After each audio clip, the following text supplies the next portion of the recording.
Hello, Tiffany here with Cars Crafty Creations. Today's project is for Pajama Crafter Stamps, and I'm going to be using their new stamp set that came out last month and turn it into a cute baby decor piece. So the things I'm going to be using is I'm going to be using this paper pack. Now pay no mind to the cover right there. The paper pack is actually called Emerald Isle, and it is a bunch of different types of patterns with green and different green tones. You can get it on their website, but I'm just thumbing through the patterns trying to pick out what I am going to use, because we're going to take these pattern papers and cover the blocks with them, just to give some more interest to the blocks so they're not just plain wood blocks. Then we're going to be using this stamp set. This one is new, in our Hearts Always stamp. It's kind of like a what do you call it? Sympathy and like comfort stamp. And we're going to be using the florals from that. And then we're going to be using Savannah Baby stamp. This is also new. It came out last month in the February release, and it has a lot of really cute little like kind of jungle safari savanna animals. So I went ahead and I pre-colored everything before the project, just because coloring takes quite a while, and when you're trying to show a mixed media project, it's already kind of long as it is. But what I did to color those was I actually used Prismacolor pencils. I really like using Prismacolor pencils because they have a more waxy lead, I don't know if it's lead, more waxy color, and you can blend them really well without having to be so aggressive with it. But if you wanted to have a good dark solid color, you could use a lot of pressure and they will blend together because of their waxy makeup, I guess. But for the most part, I just colored them with the color pencils and just did layer after layer after layer, and would progressively get a little more pressure onto it so that it would blend and become more solid. So all I did here is I cut out some 2x2 squares of the pattern paper that I had picked out, and I'm going to cover 5 sides of the block. So I would say sides, front, top and bottom, and then the back. And then we're going to actually paint the words and the border of the block with some acrylic markers. But after I put these on, so I like to use tacky glue, and then I use my bone folder to really push and adhere that paper. I also like to kind of squish the paper and move it around before I set it in place, because as you know, with a liquid glue like that, you can end up seeing the texture of the glue, like the line of glue that you've put down. So I've learned that if you smush it and use your bone folder, it really smooths it out so you do not get those lines. So I highly recommend that. As all of my wood projects, I used my sanding block to sand the edges of the block, and that's going to take away any like overlapping paper that went kind of beyond the edge, and it's going to give it a more finished look. So these are my new acrylic markers. They're not Posca or anything fancy. I really was just trying out acrylic markers, and so this is just from Hobby Lobby, and I think it's a good assorted pack. I really like the fine tip on them. I was really like wondering, I stood in that aisle for quite a while trying to decide, do I want like just the bullet nib, or do I want this brush tip? And I was like, if I have the brush tip, then the brush is likely going to fray and not be very nice. If I have a bullet tip, then I can't get into small places. So I really like overthought this whole process of buying these markers, which I don't know if other crafters do that or not, but I certainly can make something difficult, as well as buying markers, making them a difficult purchase. Anyways, I love them. I think they work really well. And so I just kind of used them to finish off our blocks so they weren't just the plain wood. And it gives them all a good color to go along with our color palette with our little animals. And what I'm going to do is I'm just going to arrange them in a way that I don't know, they all kind of have their own space. But I needed a base to put these on, and so I have these little door hangers that I've had for an eternity, and I actually only have 2 left, which I might be a little bit sad about when that happens, because they do make really good bases for you to build projects onto. And I know it has a hole in there, but I filled it with chipboard, so there is no problem with it falling or anything like that. So we're just going to arrange these blocks on here, and yeah, I'm not going to arrange them like that. I'm going to arrange them like this, so that when it's sitting on a shelf, then you can actually see and read it. So that is the idea. And then I'm just going to take a whole bunch of glue and just stick those on there. I did have some of them angled.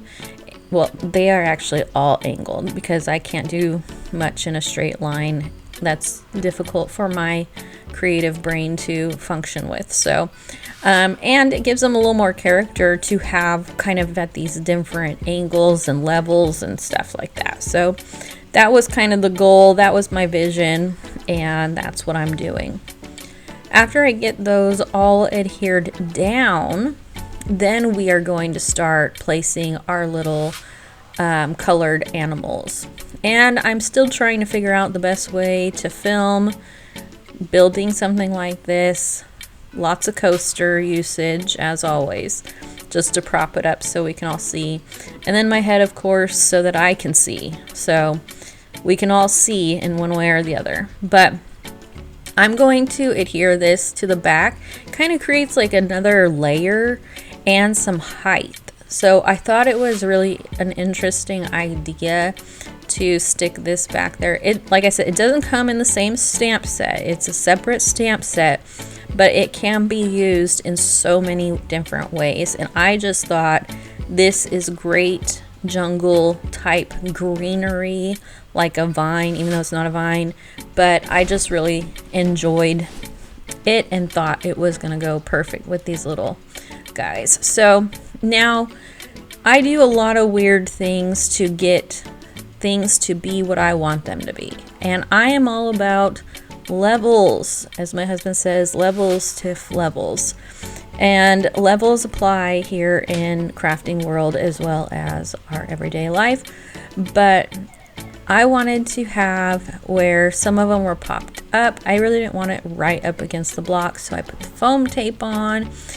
And then later on, I struggle with the elephant because I can't figure out how I want to attach the elephant. Or in fact, how I'm going to attach any of these because they are going to be freestanding.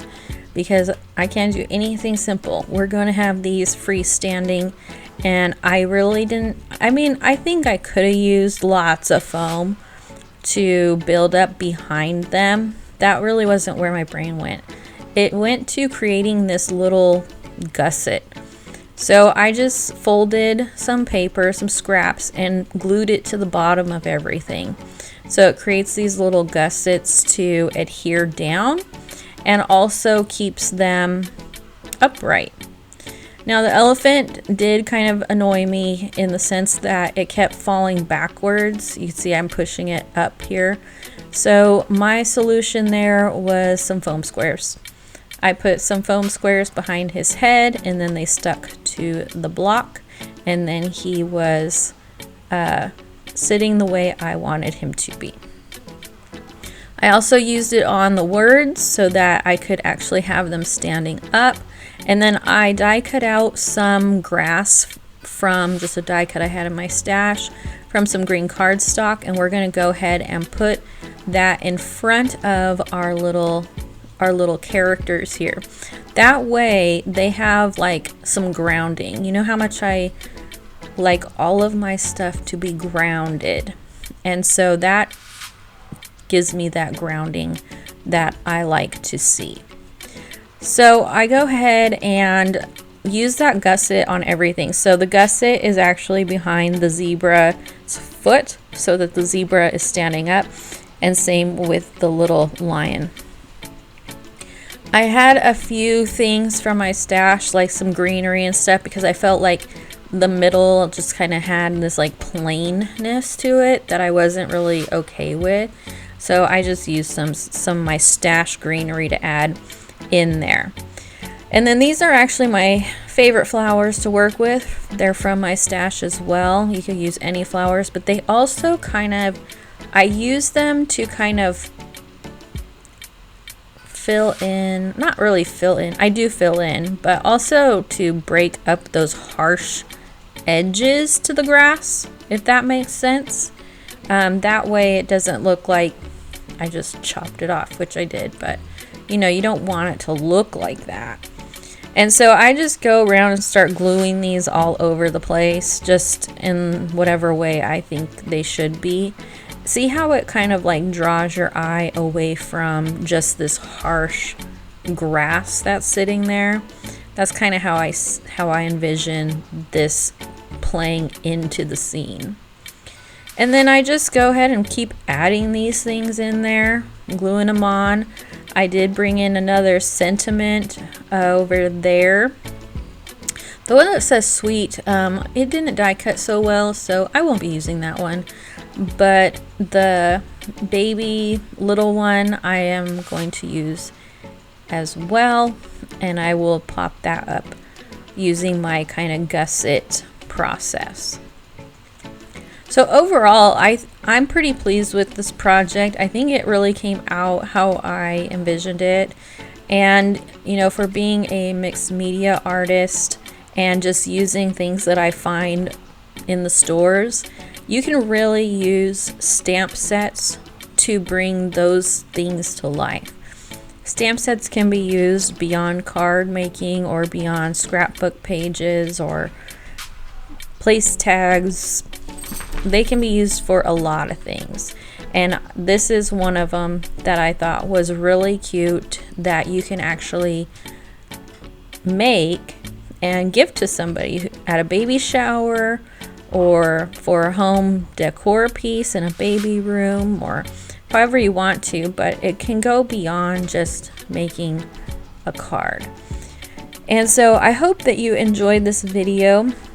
And if you did, please like and subscribe. And if you have any questions related to this project or any others that I have done for Pajama Crafters, leave a comment below and I'll gladly respond. But head on over to PajamaCrafterStamps.com and check out all of the fun and adorable stamp sets that they have that you can create to the end of time with. Alright everyone, I hope you had a good time, and I will see you on the next one. Bye.